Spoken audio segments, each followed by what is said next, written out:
In you guide and lead us into all your truth. In Jesus' mighty name we pray. Amen. Thank you, Senator Pacquiao. The Los Cantantes de Manila, 2015 Grand Prix winner, Busan International Choral Festival and Competition in Busan, South Korea, will lead us in the singing of the Philippine National Anthem, and after that they will also render a song entitled We Are the World.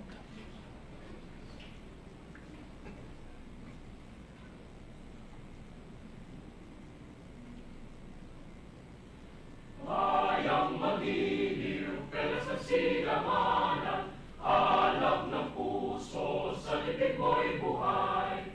Lupang hinirang, guyat ka lang magiting, sa manlulupig, di ka pasisingin. Sa nagkagat punog sa simula, sa langit mong magaw, may dilagang tula at awit sa paglayang minamahal. Ang isang ng matawat mo'y tagumpay na nagdidinig, ang bituin na tarang niya kailan pa may di magdidinig. Lupa ng araw ng walhating pagsinta, uway langit sa piling mo. Ang hindi kaya lapat ay mga api, ang mamatay ng dahil sa'yo.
Los Cantantes de Manila.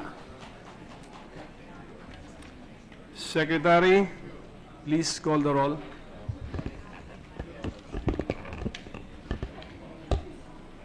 Roll call of members. The Honorable Senators Angara, Aquino, Binay, Cayetano, De Lima, Drilon, Ejercito, Escudero, Gatchalian, Gordon, Honasan, Hontiveros, Lacson, Ligarda, Pacquiao, Pangilinan Po, Recto, Soto, Trillanes, Villanueva, Villar, Soveri, Senate President Pimentel.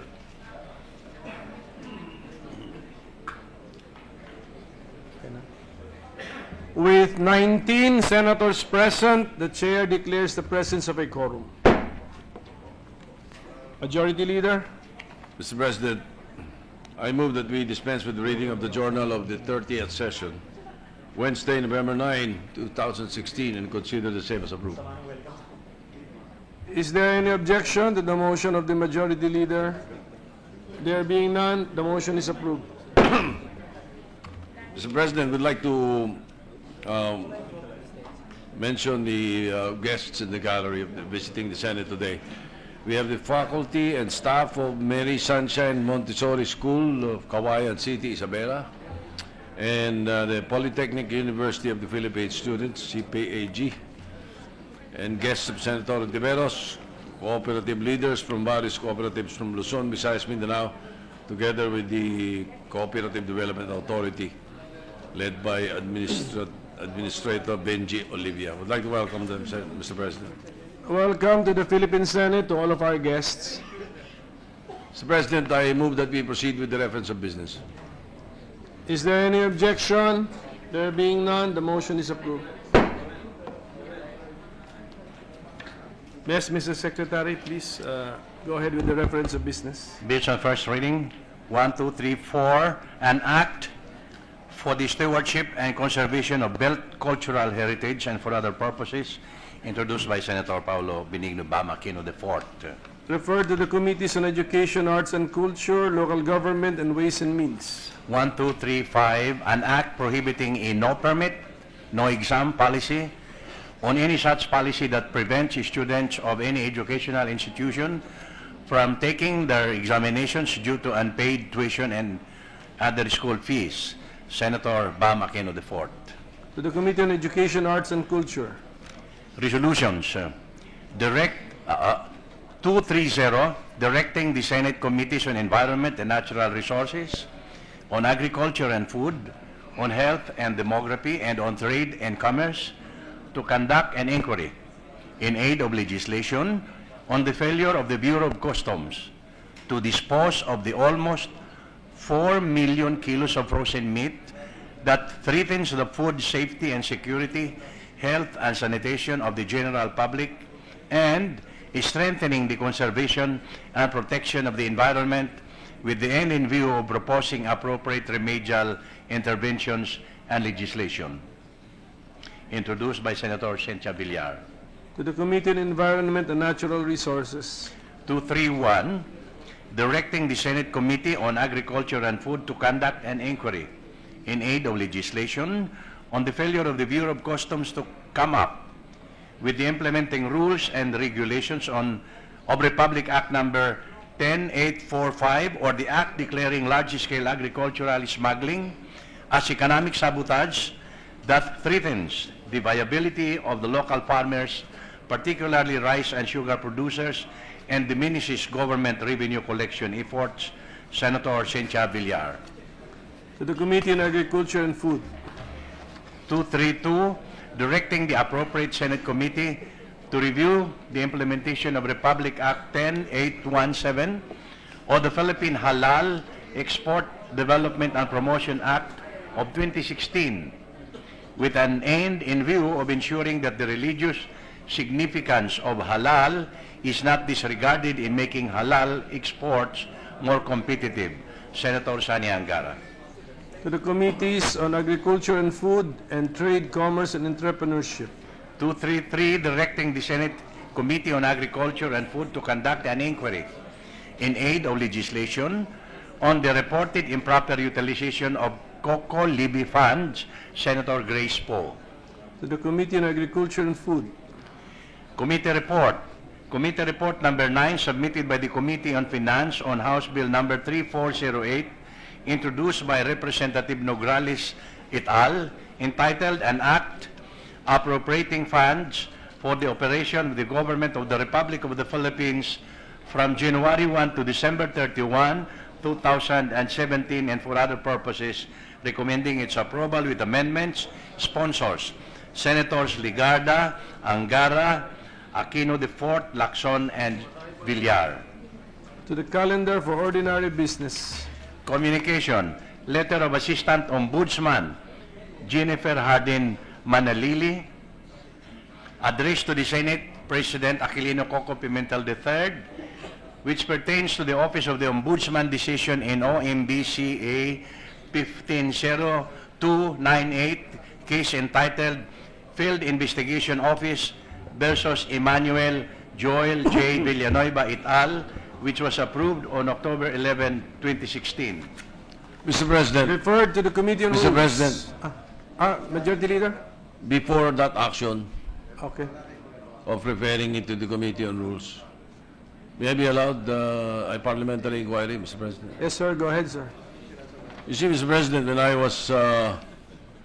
when this issue was called to my attention yesterday, as a matter of fact, I understand that my office was, they sent a copy to my office, and I was reminded by the poem of a prominent Protestant pastor.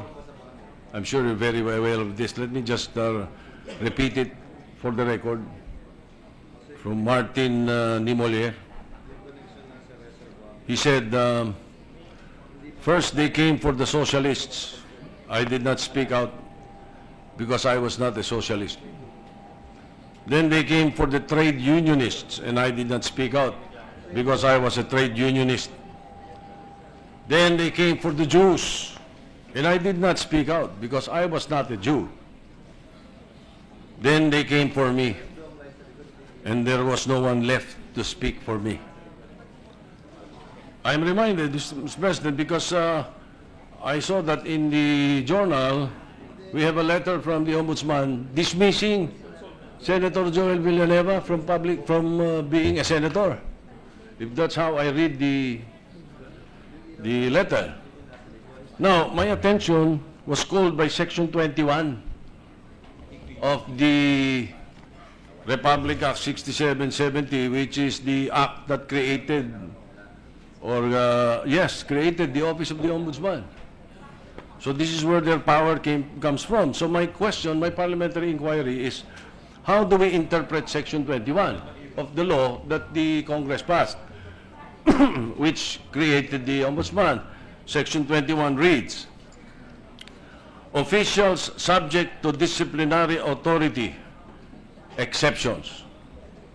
The Office of the Ombudsman shall have disciplinary authority over all elective and appointed officials of the government and its subdivisions, instrumentalities, and agencies, including members of the cabinet, local government, government-owned or controlled corporations, and their subsidiaries, except over officials who may be removed only by impeachment, or over members of Congress and the judiciary. Paano ito, Mr. President? That is my parliamentary inquiry. How do I interpret it now? Interpret now Section 21 and the communication that you're about to refer to my committee.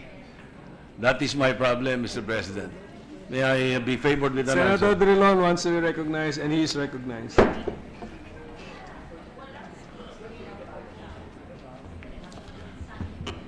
Mr. President, with the permission of the Majority Leader, I agree with the Majority Leader, Mr. President, that indeed under Section 21 of the Ombudsman's Act, the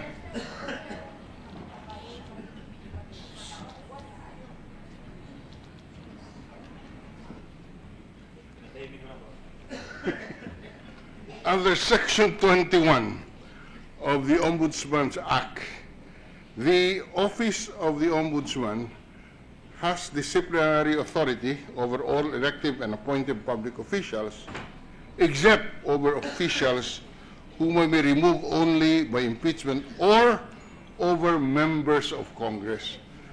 This is consistent with Article 6, Section 16, Paragraph 3 of the Constitution, which empowers the respective chambers to discipline its members and the power to expel a member. Apparently, what happened, Mr. President, is that the case against our colleague, Senator Villanueva, was investigated, and the Field Investigation Office filed a case against Senator Joel Villanueva, while our colleague was a Director General of TESDA. And therefore, the Ombudsman took jurisdiction over the person of Senator Villanueva while he was an appointed official of TESDA over an act which was allegedly committed while he was a member of Congress. That is the situation. Now, so that when the Ombudsman rendered a decision, the administrative decision, finding Senator Villanueva to have committed allegedly these acts complained of in an administrative case, and therefore issued an order of dismissal. But the problem is the Ombudsman included the accessory penalty of perpetual disqualification from holding public office. And that is now the basis, according to the Ombudsman, of the of the order which the Majority Leader received, asking the Senate President to dismiss Senator Villanueva on the ground that he is now disqualified from holding the position of the senator.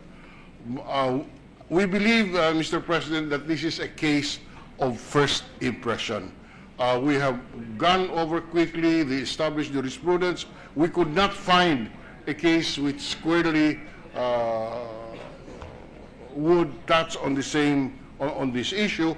The authority of the Ombudsman, I mean, the lack of authority of the Ombudsman over members of Congress is recognized by jurisprudence, including the case of Office of the Ombudsman versus Rodriguez, decided in 2010. But in this particular case, the case was decided while the Senator Villanueva was, or the case was filed while Senator Villanueva was the Director General of TESDA. So I would strongly suggest that the matter be brought to the courts immediately, because this is a matter which would have to be decided by the courts. There is, in my mind, a very strong argument on the point of this House having authority to discipline its members. Thank you, Mr. President.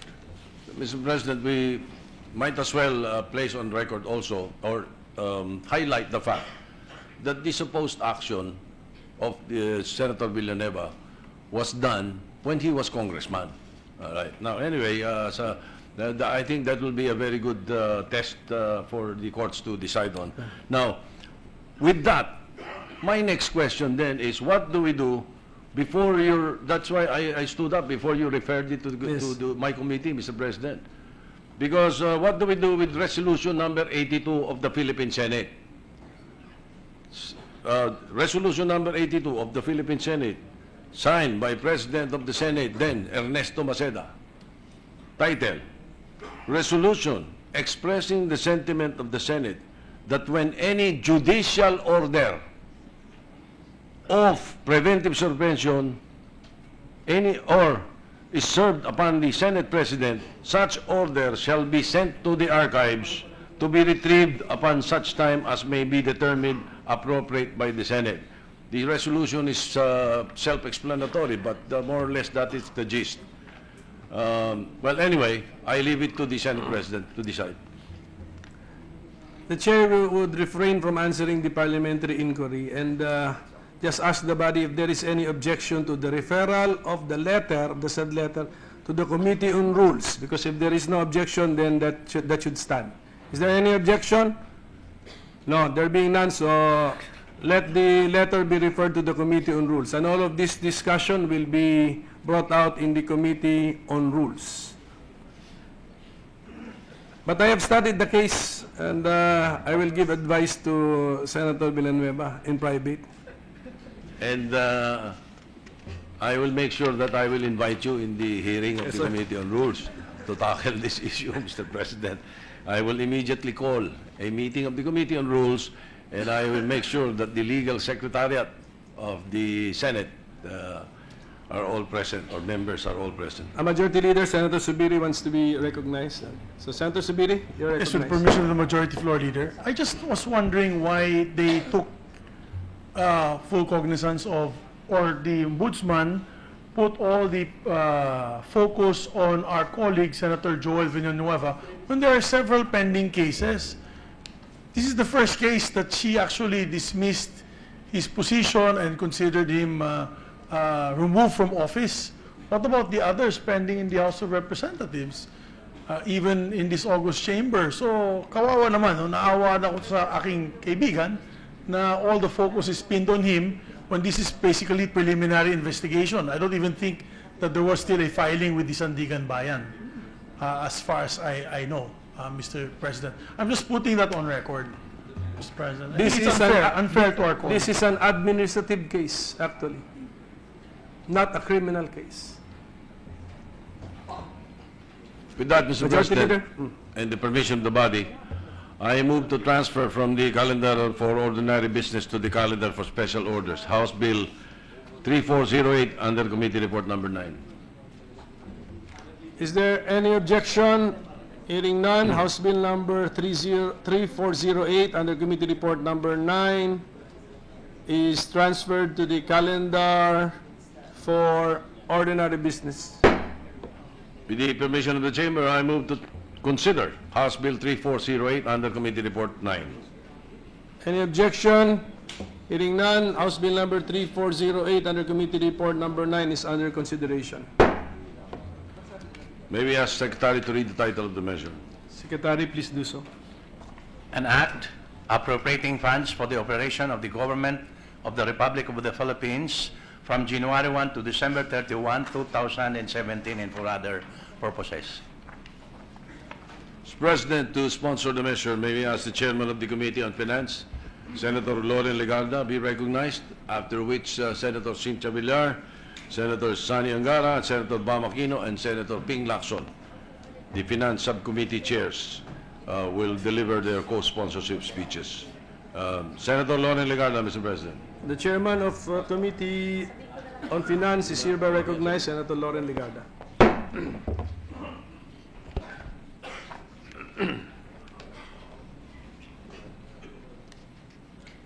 Mr. President, distinguished colleagues, we live in extraordinary times and we are going through an extraordinary time of change.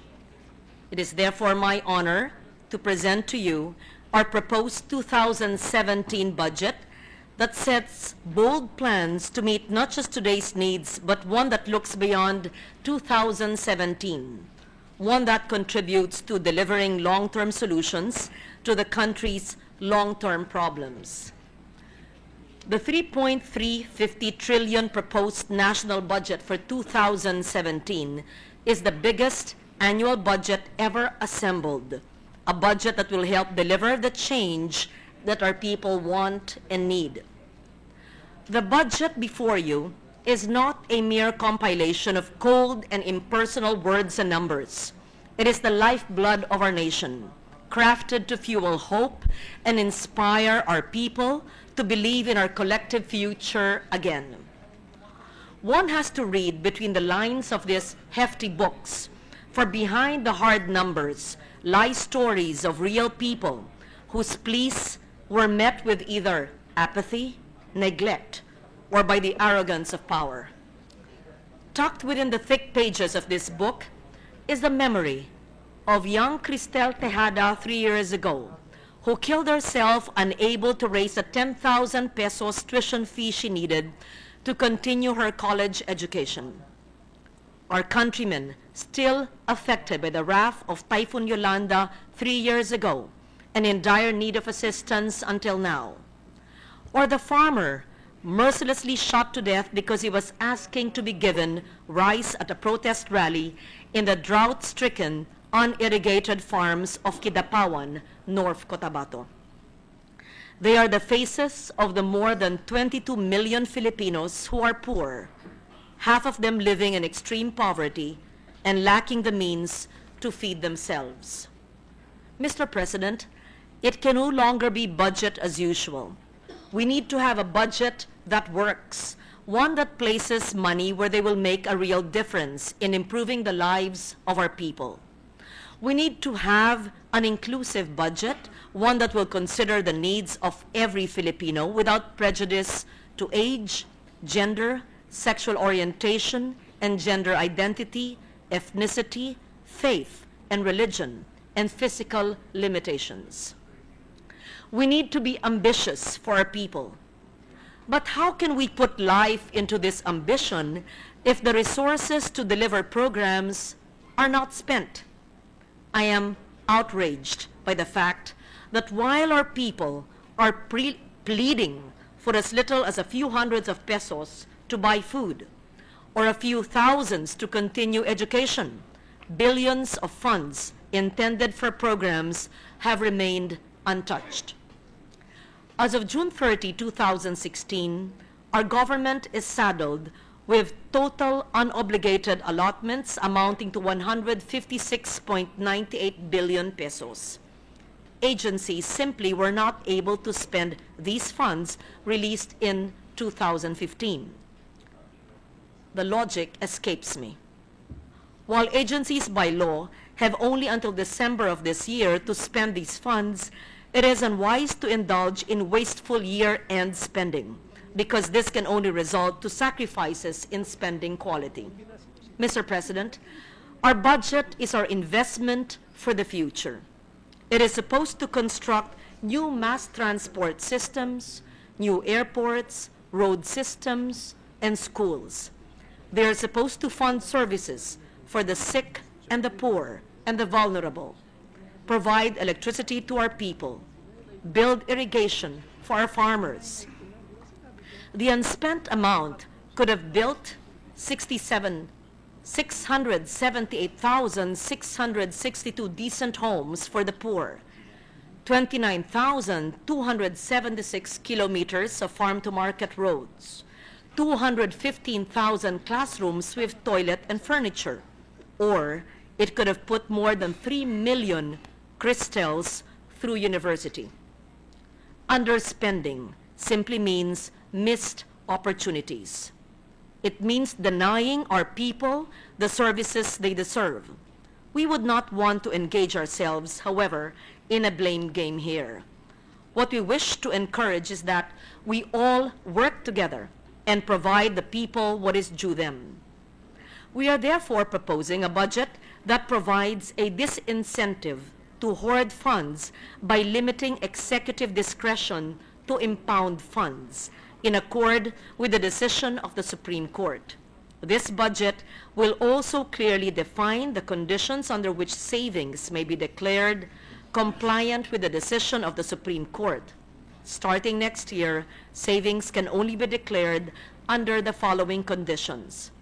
First, final discontinuance or abandonment of an ongoing program, activity, or project by the head of agency concerned due to causes not attributable to the fault or negligence of the said agency, which would not render it possible for the agency to implement said PAP during the validity of appropriations. Second, non-commencement of the PAP for which the appropriations is released. Non-commencement shall mean the inability of the agency or its duly authorized procurement agent to obligate the released allotment and to implement the PAP due to natural or man-made calamities or other causes not attributable to the fault or negligence of the agency. Third, decreased cost resulting from improved efficiency during the implementation or until the completion of the PAPs. Fourth, the difference between the approved budget for the contract and the contract price, including any variation required for its project. Programmed appropriations which have not been released or allotments not yet obligated shall not be considered savings. Mr. President, the national budget is anchored on a sound reading of the domestic and international economic outlook. We are forecasting real gross domestic product or GDP to grow at 6.5 to 7.5% over the coming year, with inflation rate settling at the level of 2 to 4%. The 364-day Treasury bill rate is projected to hover between 2.5 to 4%, while the peso-dollar exchange rate is seen to eventually settle to between 45 to 48 pesos to the dollar. Our gross international reserves are projected at 86.3 billion US dollars, equivalent to 8.9 months of our country's imports of goods, services, and income. These assumptions are based on government's forecast of strong domestic demand and investment, which will continue to boost our economic growth. Some uninitiated fear that the exchange rate assumption may no longer be relevant since the peso-dollar rate is now approaching 49 to the dollar. Such fear is unfounded. On the contrary, a peso depreciation favors the government's fiscal position. Specifically, for every peso depreciation, expected revenues increase by 9.2 billion due to imports and custom duties. While this will also translate to an increase in government's disbursements by 2 billion to pay for foreign-denominated debts, the net effect then is still a positive 7.2 billion pesos. Mr. President, our budget seeks to deliver results. This will require an expanded spending program in 2017 that will result in a slight increase in our deficit from 2.7% of GDP this year to 3% in 2017. This, according to our budget experts, is still manageable and necessary to sustain the country's growth momentum. By the end of the year, the government's debt is expected to decline to 42.7% of GDP from 44.7% in 2015 and 52.4% in 2010. Our economic projections suggest that this trajectory will continue to contract to 35% in 2022. A proactive debt management will be exercised to strike a balance between easing the debt burden on expenditures and a more strategic borrowing, guided by the objective of improving and expanding the delivery of services and benefits that will be felt by all Filipinos. Mr. President, the highest poverty incidence in the country is in Mindanao, and this budget takes the conscious effort to address that. Mindanao has the highest budget growth among the island groupings, with its per capita allocation for 2017 outpacing that of Luzon and the Visayas. As a people's budget for real change, 1.345 trillion, or 40% of the entire budget, is being proposed to deliver social services that will address the most basic needs of our people. 151.5 billion pesos is being proposed to fund health services, including the hiring of doctors, midwives, nurses, to service the needs of our poorest communities in the country, to build more hospitals, to procure medicines. Rehabilitation centers for drug dependents will be built as part of the government efforts to find a lasting solution to our war on illegal drugs. This government is delivering initiatives to improve education. Funding is set at the level of 699.95 billion pesos to finance the construction of classrooms, hire teachers, and procure instructional materials. 78.7 billion pesos is set to support a comprehensive social investment package in the form of the Conditional Cash Transfer Program, targeting 4.4 million eligible beneficiaries by next year. Inclusive growth means sharing growth with everyone. Thus, the 2017 budget provides social pension to all indigent senior citizens aged 60 and above. Mr. President, we have a proud history of hardworking people. We should make it easier for them to contribute to our nation's growth story. As such, a leap in infrastructure spending is one of the priorities of the 2017 budget, given its indispensable role in poverty reduction, in raising productivity, in spreading the benefits of economic growth. By providing 860.7 billion pesos for infrastructure development, equivalent to 5.4% of GDP, we are taking a huge step towards ending our people's daily commute of 3 to 5 hours to and from their places of work and schools. We are hopefully strengthening the foundations of education and health, facilitating commerce, promoting mobility, revitalizing industries, strengthening services. The government is committed to delivering better economic services. Thus, 27.6% of the budget, or 924 billion pesos, is allocated for this purpose.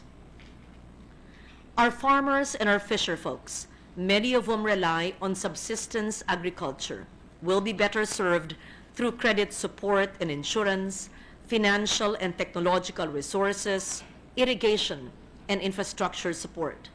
This budget will endeavor to provide food for our producers in the rural areas, a sector most vulnerable to the impacts of climate change.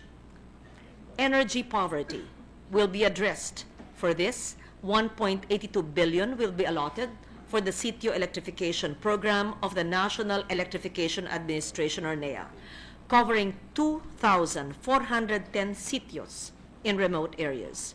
820 million pesos will be allotted to the Department of Energy for the nationwide intensification of household electrification, and 190 million pesos for the household electrification program in off-grid areas.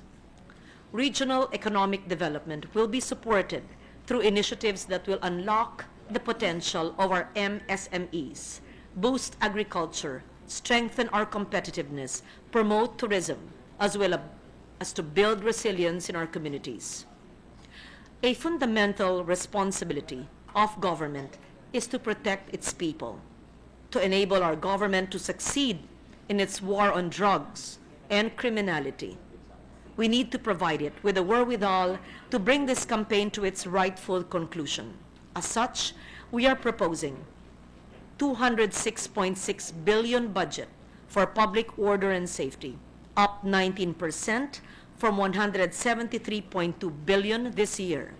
This includes the 500 million pesos for the DILG's Masa Masid, or Mamamayang Ayaw sa Anomalya, Mamamayang Ayaw sa Illegal na Droga, a community-based program to engage volunteers in the fight against criminality, corruption, and illegal drugs.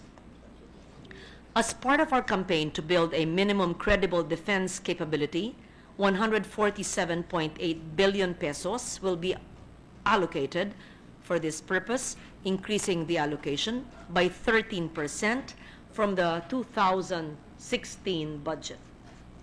Mr. President, after 2 months of marathon hearings and technical working groups, your Committee on Finance hereby puts forward a proposed budget of 2,497,086,952,000 pesos, broken down as follows, with program appropriations of 2,431,986,952,000 pesos and unprogrammed appropriations of 65,100 million.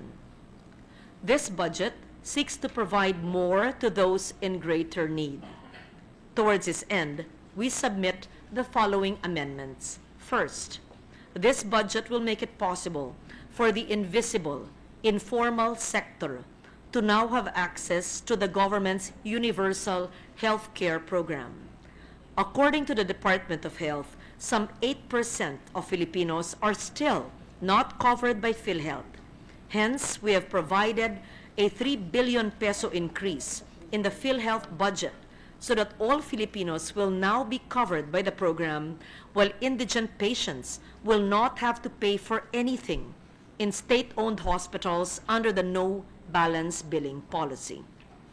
Your committee, Mr. President, tried to go even one step further by also providing preventive health care services for all government employees in the executive, legislative, and judicial branches. Unfortunately, PhilHealth is not ready at this time to take on this task.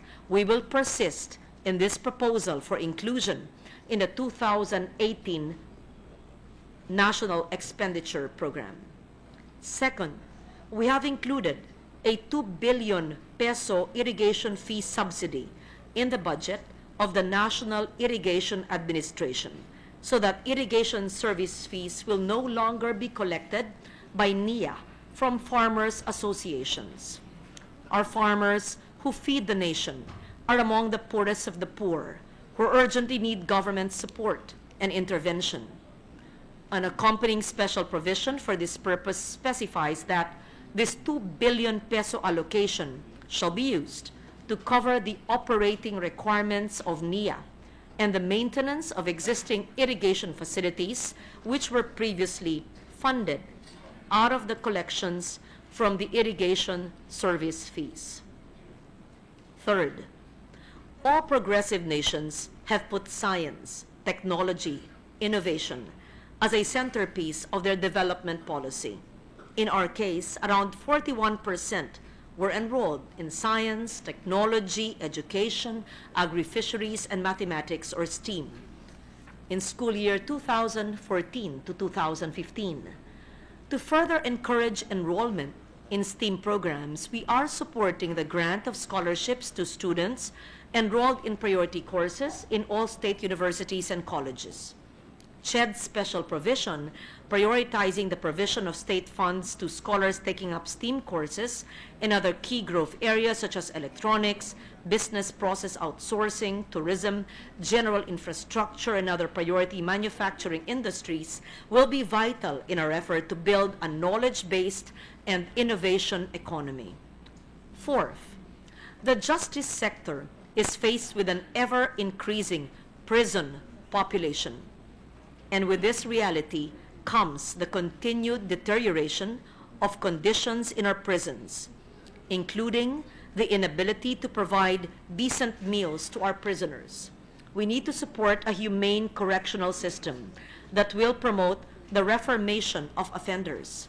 As such, we have provided 388 million for the Bureau of Jail Management and Penology, 163 million for the Bureau of Corrections to increase our prisoners' daily subsistence allowance.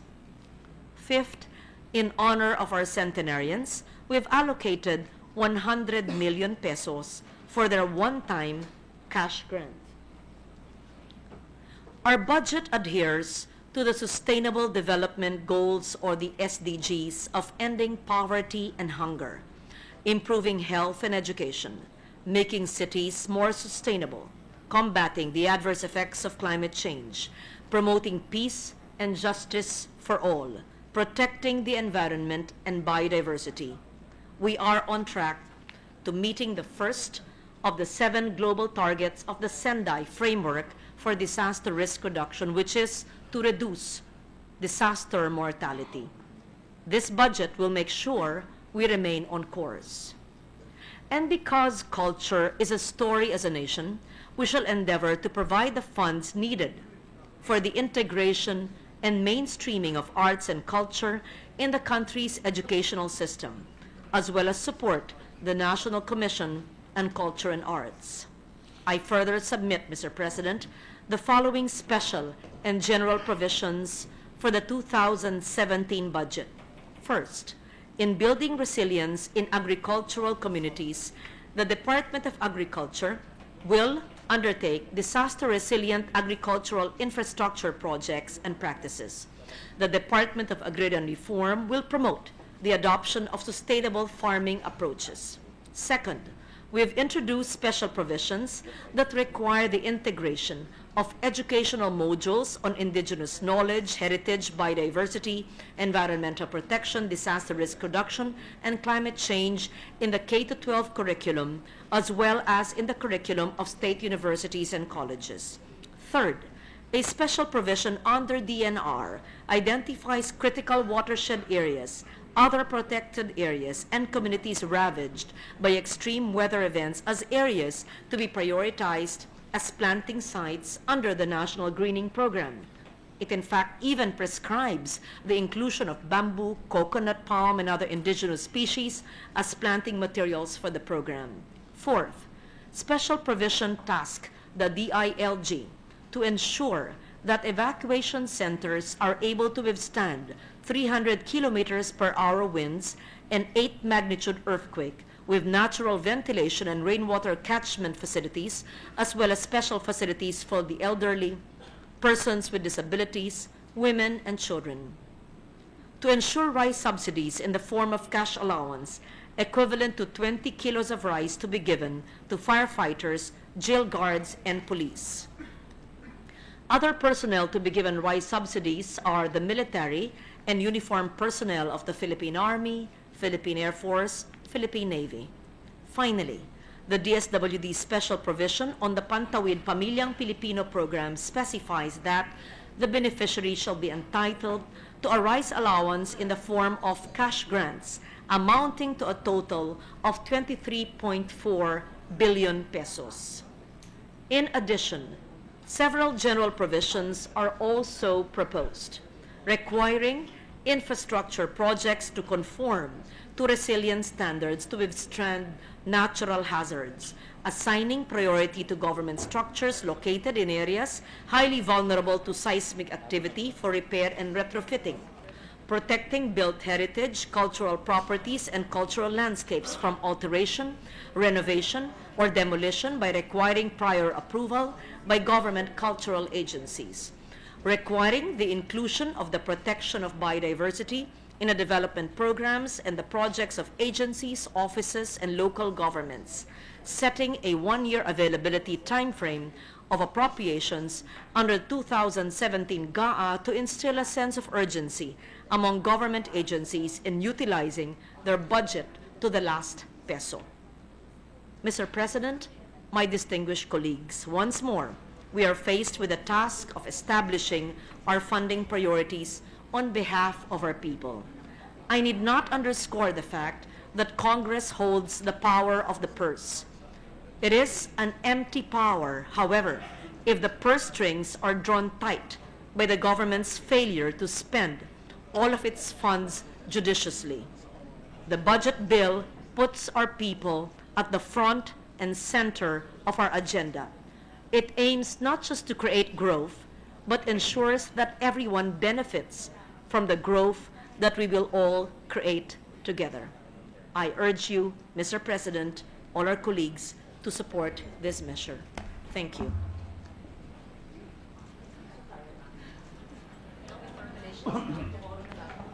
Majority Leader. Mr. President, Senator Angara has we'll just submit a co-sponsorship speech. Likewise, Senator Mamakino will no longer come up with a co-sponsorship speech as much as the chairman has already covered most of what is going to be taken up. The manifestation is noted. Same with Senator Lacson, Mr. President. In that case, Mr. President, How about Senator Villar? Senator Villar will just submit for the record Also. her co-sponsorship speech. We will give the members of the Senate copies of the co-sponsorship speeches, Mr. President. Now, Mr. President, considering that the period of interpellations on the general principles and budget proposals of the various departments and agencies of the government are scheduled to start tomorrow morning, November 15, 2016, at 9 a.m., to continue until the afternoon of November 18, 2016. We'd just like to place that on record so that the senators would make sure that the schedules are available. In the meantime, I move to suspend consideration of House Bill 3408 under Committee Report Number 9. Is there any objection? There being none, the motion is approved. Thank you. Mr. President, may we have a 1-minute suspension? Session is suspended.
Harvest Fest. Pabili ako, lalagyan natin sa stock natin doon. Hindi tayo ng piso.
Yung hati.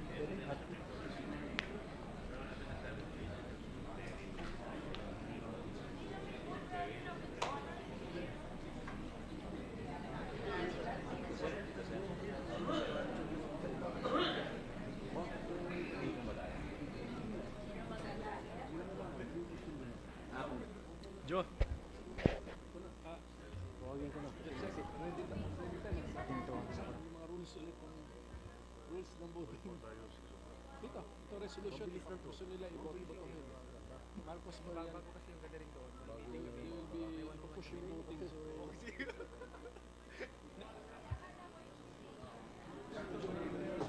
they're being to carry the measure, the proposed measure.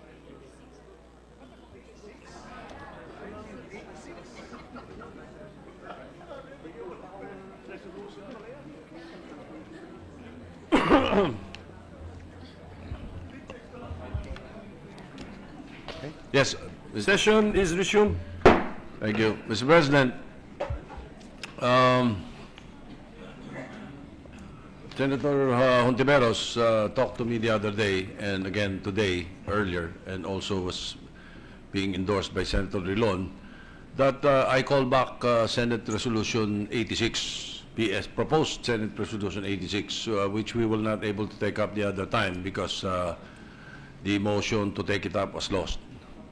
So at this point, Mr. President, to settle the issue once and for all, I move to consider PS Resolution 86. There is a motion to consider proposed Senate Resolution number 86. Any objection? Hearing none, PS Resolution number 86 is under consideration. Maybe ask Secretary to read the title of the measure.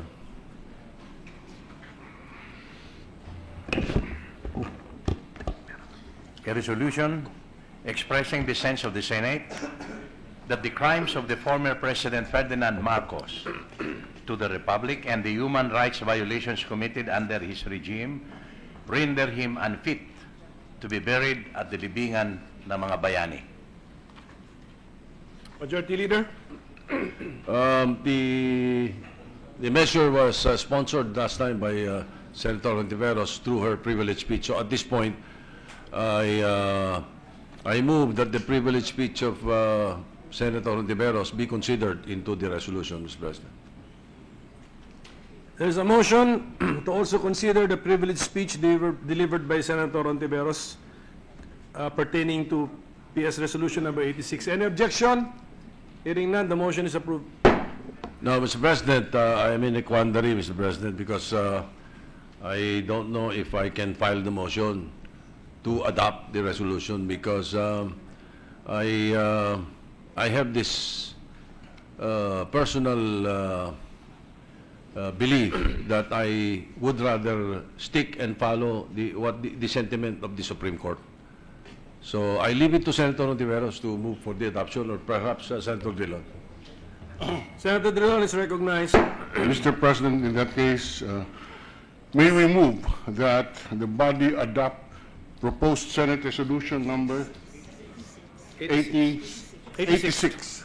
So move, Mr. President. There is a motion by Senator Drilon for the body to adopt proposed Senate Resolution number 86. Is there any objection?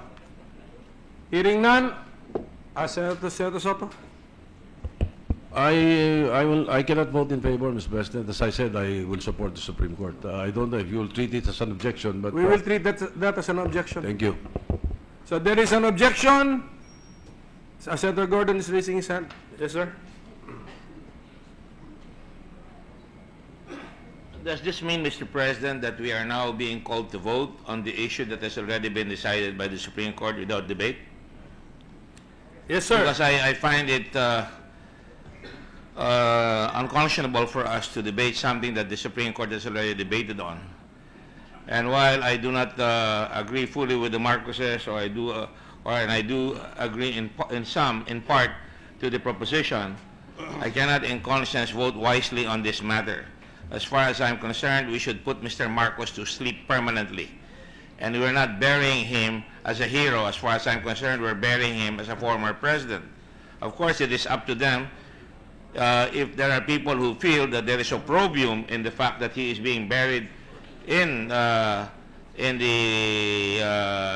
libingan ng mga bayani or as a president, then it's up to them to say so. But I don't think we should force each and every senator here to vote on a matter that cannot be decided fully. In the first place, I'm not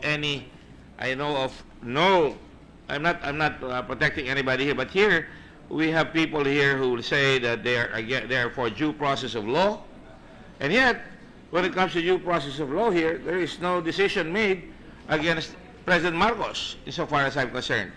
And yet we are casting judgment on our part here. We're casting judgment without any court of law in this country saying that he is guilty of all these crimes. Now, for all you know, many of us feel, as we feel in all administrations, that there have been corruption. We know that. But we are still a government of laws, and therefore, Mr. President, I feel that we should at least, because it has taken so long, Mr. President, the greatest travesty that has been committed here, and our silence is deafening, and I've stood up before here, not only in this Congress, but in the previous Congress, is that we have allowed the people who killed President Marcos to escape. We do not know who had him killed as of this time. Mr. Aquino, Mr. President, sorry, you see, I feel that there has got to be closure. This is the first issue that must be resolved. You have had President Cory Aquino become president. You have had President Noynoy Aquino become president. The people who escorted Mr. Marcos out of the airplane are still around. And yet, Mr. Aquino, and yet, I'm very bad at names. I'm sorry. I hope you'll pardon my placement of names at times. But they're still alive, Mr. President. To me, it is robbing the people of a sense of justice that the perpetration of such inaction or such inability to find whoever killed him makes us feel weak, make us feel inadequate, adds to the complacency, adds to the apathy of our people. And as far as I'm concerned, when we do this, what kind of position will I take now insofar as, let's say, this policeman who barged into the jail and started killing these people? I mean, you remember in the middle of the investigation, I raised the issue whether they are properly supported. In every investigation here, I've always asked whether the people under investigation has counsel in accordance with the Constitution, Mr. President. And fortunately, Mr. Lacson had already taken care of that. And so that is all in pursuit of fairness, of equity, of making sure that the rights of everybody is done. Now, in this particular case, Mr. President, you know, as I said earlier before, last week, we were also part and parcel of the Marcos administration, although we never were able to get done. You know, my mother was arrested without any warrant, and she was taken to Campo Olivas, and I had to fight it out with them, with General Tomas Diaz. Mr. President, during the time of the elections, we were abused. I mean, our people were hurt by other people identified with the candidate of Mr. Marcos at the time. I voted to ban Mr. Marcos when I was in the Constitutional Convention. I even wanted to ban those who accepted money from Mr. Marcos from voting out of delicadeza during that time, Mr. President. I don't have to have a brief here on whether I'm pro-Marcos or anti-Marcos, but in this light, Mr. President, I have to be consistent. I'm only speaking for myself. I have to be consistent as a matter of principle that we cannot just judge here, especially since the Supreme Court has already judged the Marcoses insofar as that is concerned, and I don't feel it is appropriate or proper for us in this Congress. Let the Justice Department, let the judiciary of this country handle that.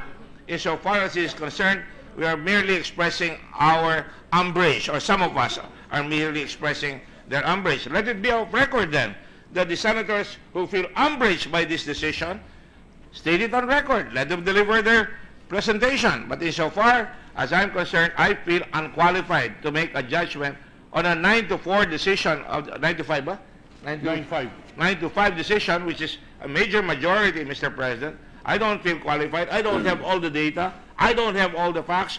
And from what I've seen, people who are going after Marcos has fallen short. They've had to find justice in America.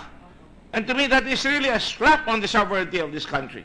Why can we never prosecute anybody in this country? And we have to resort to things like this, that we have to come out and express our umbrage. Parang we're barking like dogs upon a caravan that's passing by. And we never get justice, Mr. President. So, Mr. President, that is my feeling. I hope you will forgive me. My colleagues will forgive me. It comes from my heart. It comes from my mind, from my training as a lawyer. And therefore, Mr. President, I will have to say no to this resolution unless we can debate this further and find out what is going to happen here. Thank you, Mr. President.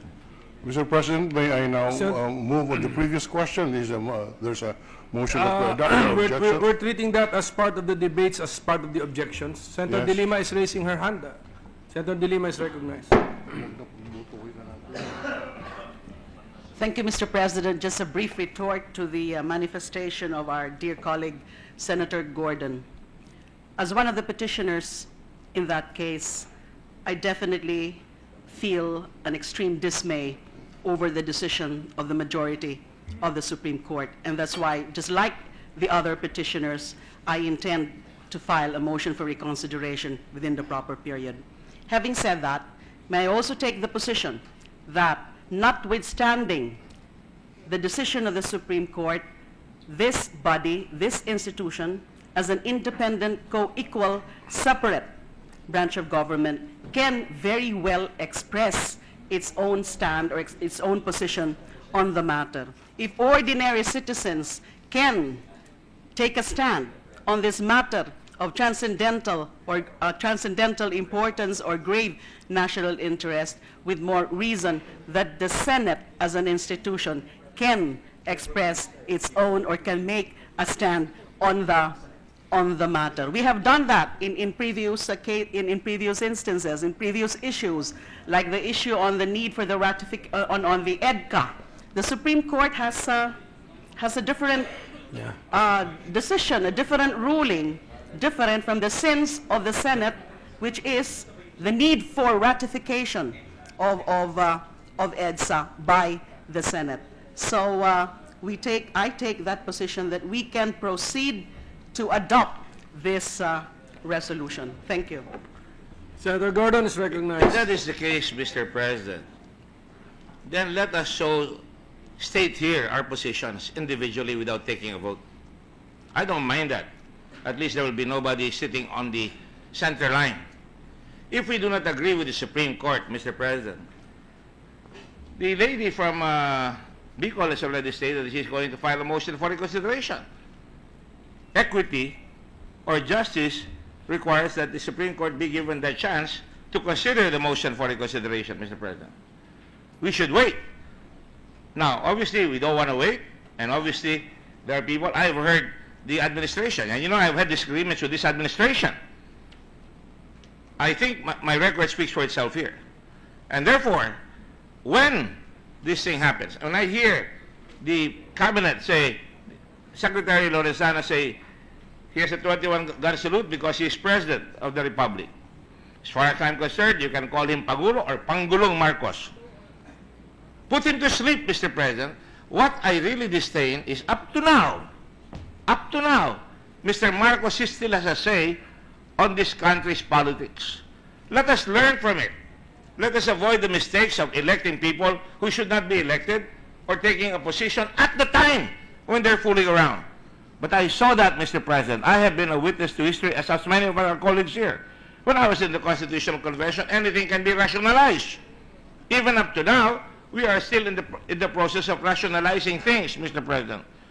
What is important, even in our political parties, is there still rationalization. We have to have a principled stand every time we conduct the matters of state, Mr. President. In this matter, Mr. President, I will have the Senate know that I have 2 members of my staff who are former members of the NPA, one of whose father was killed during the Marcos regime. And she has asked my permission to go out and argue the case in the Supreme Court. And I said, fine, you will hear no squawk from me. Go ahead and argue the case. And if you win, we will follow. But, Mr. President, she lost. She lost the Supreme Court. And if we do not follow the Supreme Court, isn't that a slippery slope? If we indicate that we can stand up against the Supreme Court, albeit here, not in the halls of the Supreme Court, here, Mr. President, that's a very dangerous situation. Look at what the President just stated a while ago, and I called the attention of my good friend Senator Dillon. The other day, I was ambushed at the fact that the President was threatening to declare martial law, and if the Supreme Court does not decides against him, he might do something that is independent of the Supreme Court. That is why we should be careful. We must use the rules of the country, the separation of powers in this country properly. Let's go to the Supreme Court. When the COMELEC did not use the law that we enacted here in this Congress, I had to go to the Supreme Court and argue my case, not just once but twice. In the last argument, we finally won, Mr. President. And so therefore, Mr. President, my plea is not for anybody. My plea is for the rule of law. My plea is to make sure that we send the right message. Like I say, the right message is for the people who are not in favor to speak up here and say, we're against it. And for those who are in favor, to say, let's put it to sleep or whatever they want to do. But to vote as a Senate sends a very bad signal that the Supreme Court seems to be a Marcos court. Mr. President, President Aquino has appointed many members of the Supreme Court, and so is Mr. Gloria Macapagal-Arroyo. We cannot categorize courts in this country. When I was in UP, that was the argument of the left. They will put you in a category. Tuta ka ni Marcos o bata ka ng Kano. That is wrong, Mr. President. The important thing is for us to argue our case in the proper forum. Let's argue each other. Don't call each other names. And that is why even in the United States today, their own democracy is being imperiled. There are people on the street saying, "Oh, I did not vote for Mr. Trump, and therefore I will not recognize him." It creates only what? Time that is challenging the whole system of our country. We must show that we can win. We can win. Put closure on the Aquino assassination, Mr. President. Put closure on many things. You know, when we appear to investigate the police in this country, Mr. President, we also put ourselves on the line. We want to make sure that these people go to jail. And I think Mr. Lacson and I have spoken, even before the termination, that we see a very violent, a very direct intention to kill these people, which does not behoove the whole police force, Mr. President. That is a time for us to make an argument. But when the Supreme Court has already decided, I would rather wait for the motion for reconsideration, and if the Supreme Court says that's it, then we follow. That's all my point, Mr. President. Thank you very much. Thank you, Senator Gordon. What's a pleasure? Okay. We are already beyond the question of whether we will consider PS Resolution number 86 or not. We are now actually considering PS Resolution number 86, and the chair has restated the motion, and there has been an objection. So we are now ready to divide the House on PS Resolution number 86. Okay, those who are in favor,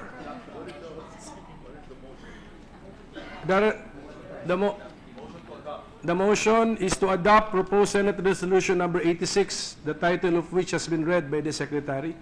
Those in favor, we vote by raising of hands. Those in favor, please raise your hand.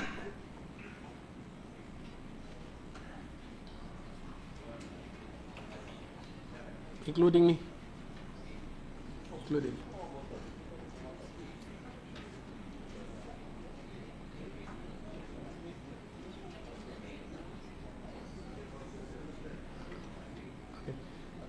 Those not in favor of proposed Senate Resolution number 86, please raise your hand.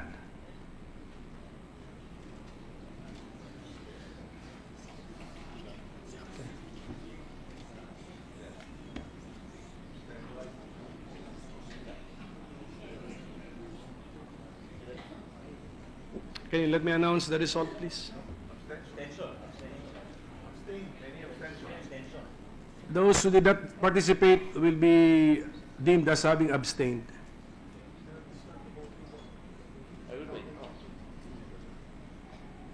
I will wait. Can we announce the vote first? Can I announce the vote There was a first? raising of hands. So ano yung dyan? Dodi, ano? How many are present?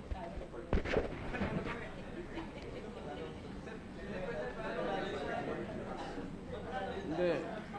To adopt, you need the majority of those present.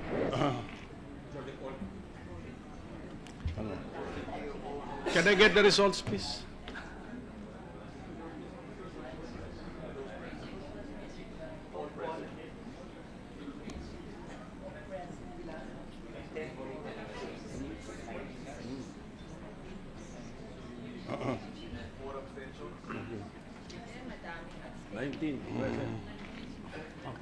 We need 10 to approve. With 8 affirmative votes, 6 negative votes, 6 abstentions, the motion is lost. Huh? What? What's the ruling of the chair, Mr. President? Motion is lost.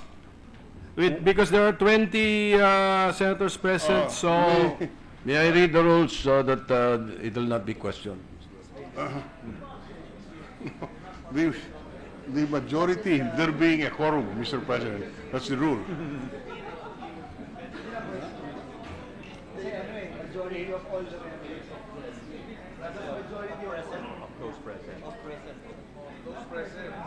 Majority Leader? Ano tayo? There is, Mr. President, there is... may I move to suspend, Mr. President? Okay. Motion is, session is suspended.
Saan yung voting?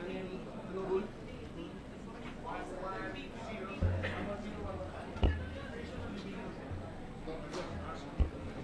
Ito na, ito na. Oh, ha?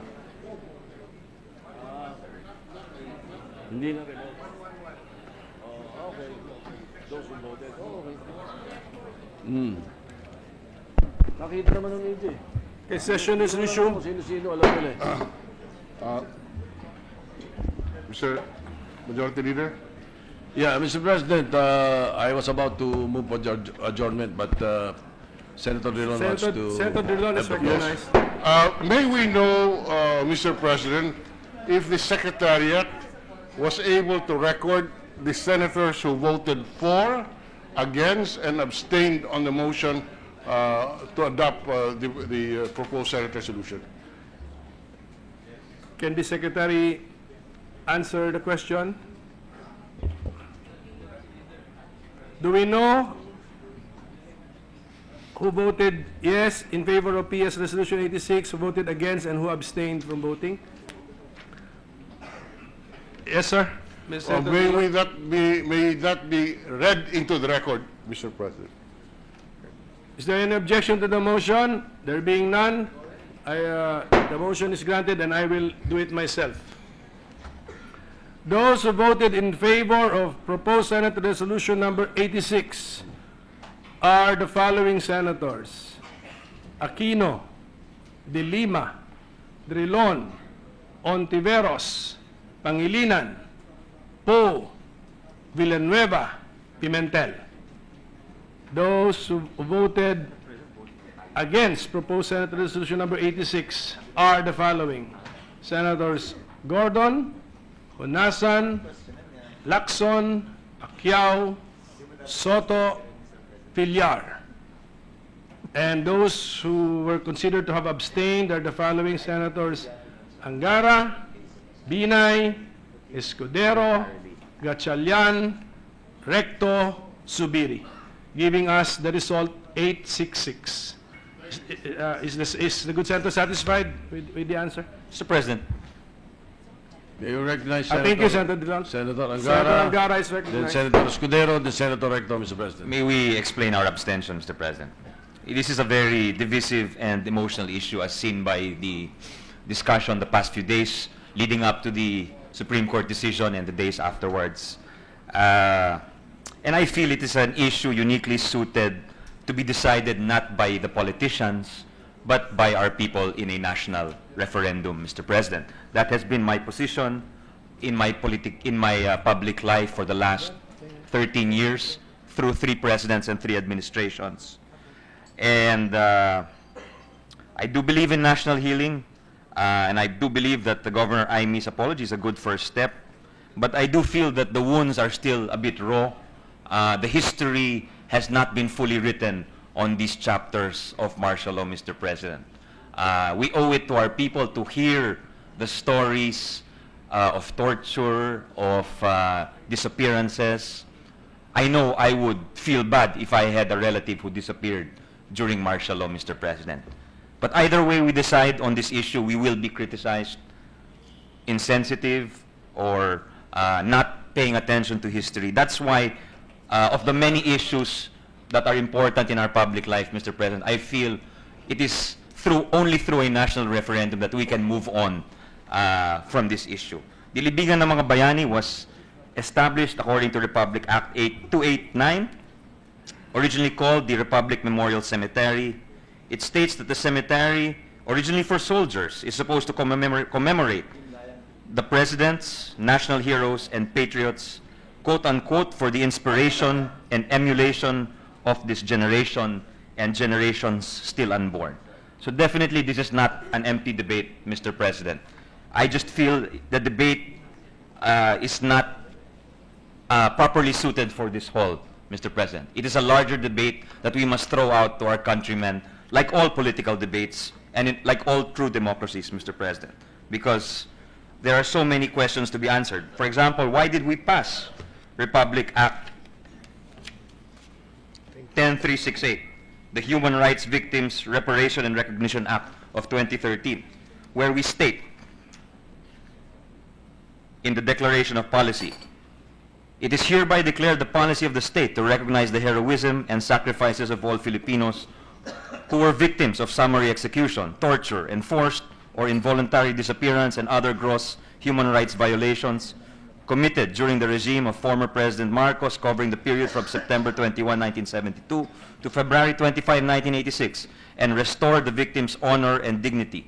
The state hereby acknowledges its moral and legal obligation to recognize and or provide reparation to said victims and or their families for the deaths, injuries, sufferings, deprivations, and damages they suffered under the regime. Mr. President, that is part of a Republic Act that has been adopted by our public institutions. That's a decision we have already consciously made. So I feel really we can do it as soon as the next national election, which is the election for barangay and SK, which we postponed to October 2017. As early as that, it's just one line in the ballot. Do you support the burial of President Marcos in the Libingan ng mga Bayani? Yes or no? It's as simple as that, Mr. President. It will not cost the Republic a single peso, except perhaps the reprinting costs, since some ballots have already been printed, Mr. President. But I do feel that it's not to say that President Marcos should never be buried there. Perhaps there will come a day when history will judge him differently. But perhaps that may come after some soul-searching among our people and after much debate has occurred. But I feel that day is not today, Mr. President. That's why I respectfully abstain. Thank you. Who is next? I think Senator Escudero. Senator Escudero is recognized. Thank you, Mr. President. Mr. President, yung tatay ko nag-file ng resolusyon sa Kamara, pinapirmahan niya sa kanyang mga kasamahan nung siya'y nabubuhay pa para payagang ilibing si dating Pangulong Marcos sa libingan ng mga bayani. Senador na ako noon, pero hindi ako naghain ng kaparehong resolusyon sa Senado. Quite the contrary, Mr. President. At that time, I was one of those pursuing the passage of the law that Senator Angara mentioned a while ago. As your chairman of the Committee on Justice, I made sure that that law will be passed during my watch. After 20 long years, nagkapangulo na tayong Aquino, kung sino-sino pang pangulo, pero hindi napasa yung compensation bill. In fact, sa termino mismo ni Pangulo Aquino, natagalan pa ang pag-appoint ng ilan sa mga opisyal nun at nahirapan pa kaming ma-extend yun. Hindi issue dito kung pabor o kontra ang mga miyembro ng Senado kung papayagan ba siyang malibing o hindi. My abstention, Mr. President, is grounded on one reason and one reason only. Tama na. 30 years na nating pinagdedebatihan ang buhay at kamatayan ng dating Pangulong Marcos. 30 years na tayo nakakahati-hati bilang isang bansa sa pagitan ng dalawang apelyido, Aquino at Marcos. Tama naman na siguro, sapat na ang panahon na ginugol natin para sa away at bangayan na ito. Tama naman na siguro na bigyan natin ng konting pansin, mas mahabang pansin at panahon, yung mas nakararami nating kababayan na hindi po sikat ang apelido, na hindi po Marcos, hindi po Aquino ang apelido. Para po sa akin, yung mga binanggit na salita kanina ni Senator Gordon, sumasang-ayon ako doon. Huwag husgahan ng sino mang bumoto pabor, huwag husgahan ng sino mang bumoto kontra dito, o katulad ko, na gusto ng palawigin ang nasa kaisipan ng mas nakararami nating kababayan. Sa totoo lang, gusto nilang mabuhay ng marangal, tahimik at maunlad. At hindi na at ayaw pang pakialaman pa ang isu kaugnay ng mga Marcos o ng mga Aquino na politika lamang. Maraming nasaktan sa desisyon ng Korte Suprema. Marami ring natuwa sa desisyon ng Korte Suprema. Bilang abogado, Mr. President, tinuruan ako unang year ko pa lamang sa law. Sang-ayon ka man o hindi sa naging pasyaw desisyon ng Korte Suprema, marapat at dapat galangin at tanggapin mo yan. Dahil kapag ka hindi, ang kapalit, ang kabaliktaran, kawalan ng pagnanahig ng batas dito sa ating bansa ay mas mabigat na kabayaran para sa sino mang sa atin na nasaktan man o natuwa sa naging pasya ng Korte Suprema. Nabanggit ni Senator Angara tungkol sa referendum. Hindi ko alam kung sasangayon ako doon, Mr. President, dahil pagpapalawig pa yon sa issue pa rin. Dito na nga lang, nagkakahiwa-hiwalay na tayo, dito na nga lang, nagdidebate tayo eh. Paparatingin pa ba natin muli sa sambayanan ang isyong ito? Gumawa ng politikal na pasya ang Pangulo, gumawa ng legal na desisyon ng Korte Suprema. Sangayon man tayo o hindi, ang dalawang sangay ng ating gobyerno ay nagpasya. Sangayon man tayo o hindi, marapat at dapat tanggapin at galangin natin ito upang sa gayon manaig ang hustisya at katarungan at batas dito sa ating bansa. May remedy pa naman pong available. Siguro sa mga protestang inilunsad, pabor man o kontra, maaaring i-consider ito ng Korte Suprema. At mas gusto ko sana, susugan ang prosesong yan. But one way or the other, whichever way this issue goes, I hope, once and for all, we can concentrate on the Filipino and not on one or two families only that have ruled this country for the past so many decades. Thank you, Mr. President. Senator Recto, before Senator, then is Senator Recto giving way to Senator Lacson? Senator Lacson. Thank you, Mr. President. Senator Thank you, Lacson is recognized. Majority Leader. I have a very brief explanation of my vote. I voted no out of respect to the Supreme Court ruling. Thank you, Mr. President. Thank you. Senator Recto is recognized. Thank you, Mr. President. Mr. President, ang Supreme Court nagpasya na legal ilibing si Marcos sa libingan ng mga bayani at sinabing walang grave abuse of discretion ayon sa ating Supreme Court. At sumasangayon ako sa rule of law, kaya nirespeto ko yung desisyon ng Supreme Court. But having said that, Mr. President, ako naniniwala din ako na hindi bayani ang dating Pangulo, ang Pangulong Marcos. Siguro kaya siya pwedeng ilibing doon ay dahil siya ay naging dating Pangulo, naging dating sundalo, pero para sa akin, hindi bayani ang dating Pangulo. Now, having said that, Mr. President, ako naniniwala din ako na ang pagiging isang bayani will be judged individually by every Filipino kung siya ay nasa puso nila bilang isang bayani at kung hindi kung saan siya nilibing. Having said that as well, Mr. President, sang-ayon ako sa sinabi ng ating kasamaan ni si Senator Angara na how do you resolve an issue na hindi legal kung hindi political? And the best way to resolve a political question is through an election. Kaya sang-ayon ako sa referendum. Maraming salamat, Ginoong Pangulo. Senator Subiri is recognized. Majority Leader. Thank you, Mr. President. Mr. President, esteemed colleagues, we recognize that a lot of human rights violations were committed during martial law. There were thousands of disappearances who never came, disappearances or desaparecidos who never came home, and thousands of families who lost their loved ones. Businesses were taken down, monopolies were established, and capital was concentrated among a few. These are facts of our history that we must come to terms with. We respect all those whose lives were affected and whose rights were violated during this dark time in our history. However, in respect to the doctrine of separation of powers upon which a republic is founded, in the deference to the authority of the Supreme Court to decide this controversy, I believe that we should accord respect to the ruling of a co-equal branch of government. To be clear, the Supreme Court did not decide that Marcos should be buried in the libingan ng mga bayani. The issue that was brought before the court was whether or not it was within the executive's power to order such burial, and the Supreme Court merely upheld that our existing laws do not prohibit it. This does not give an imprimatur that the late dictator is a hero.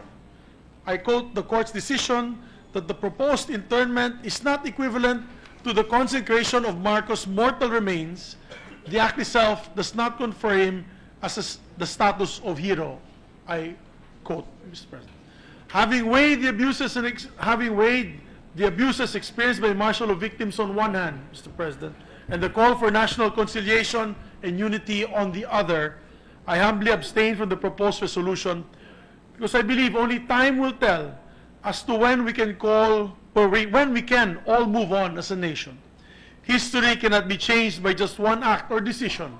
History is to be experienced, learned, and judged by the people. Thank you, Mr. President. Thank you, Senator Subiri.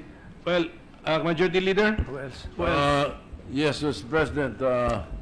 I know the Senate President has to leave, but my colleagues want the floor. So I saw them raising their hands. Aquino, Pangilinan, Gatchalian, Rosintiveros, Poe. So we can go ladies first, Majority Leader. Senator It's Poe. up to you, Mr. Senator President. Poe is recognized.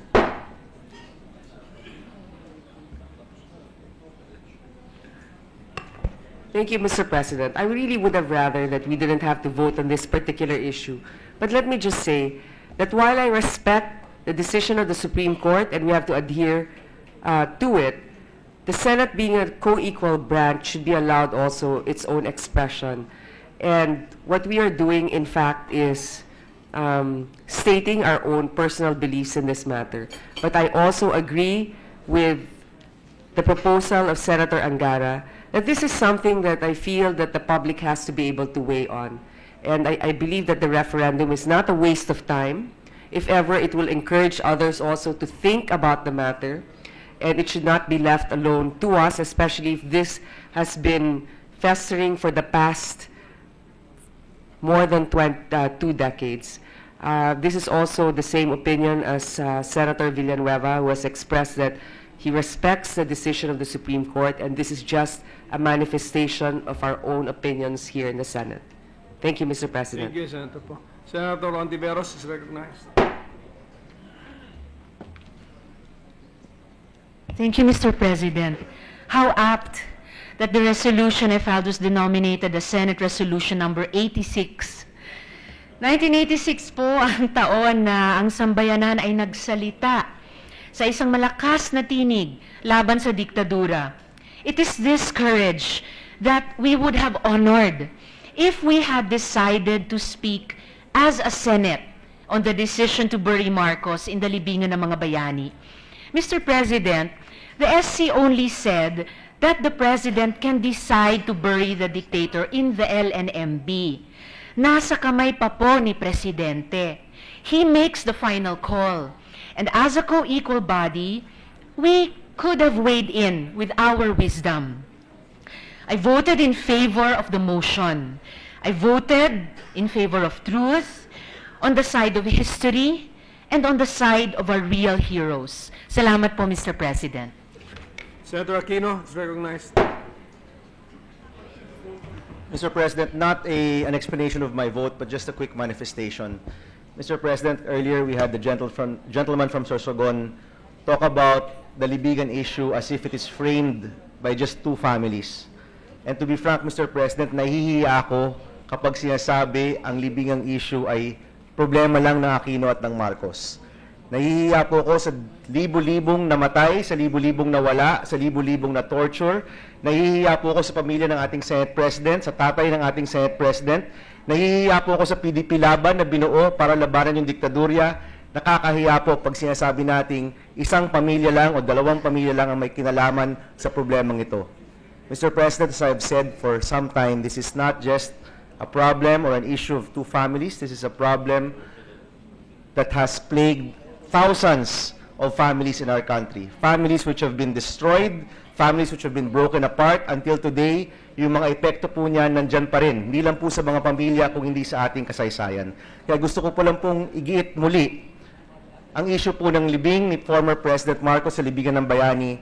Yan po ay hindi lang issue ng ilang pamilya, hindi lang po issue ng mga biktima ng martial law, kung hindi issue po ng ating bayan at ng ating kasaysayan. At tama lang po na may sabihin tayo tungkol sa isyung ito. Maraming salamat, Mr. President. Thank you, Senator Aquino. Senator Gatchalian is recognized. Good afternoon, Mr. President. Magandang hapon po. Madalas po kami nag-uusap po ng aking seatmate tungkol ho dito sa resolusyon na kanyang inihain. At talagang pinag-isipan ko mabuti itong sitwasyon na ito. Ako mismo, Mr. President, ay kinukundin ako po yung ginawa po ng dating Pangulong Ferdinand Marcos. At naniniwala po ako na hindi po makatarungan na ilibing ho siya, no, sa libingan ng mga bayani. Subalit Mr. President, ako rin po ay naniniwala po sa hustisya at sa katarungan po ng kataas-tahasang hukuman. Ilang beses po ako personal na umakyat sa Supreme Court at humingi po ng katarungan sa ilang pong kaso na hinarap ko po. At dahil sila po ay co-equal branch ng ating Senado at sila po ay nagkaroon na po ng desisyon, marapatin ho natin na bigyan ng galang, respetuhin yung kanilang desisyon at para po bigyan po ng recognition at ang kanilang desisyon at para po tayo ay magkaroon ng maayos na lipunan. Maraming salamat po. Thank you. Senator Pangilinan is recognized. Thank you, Mr. President. Mr. President, bumoto tayo pabor sa resolusyon dahil simple lang naman po yung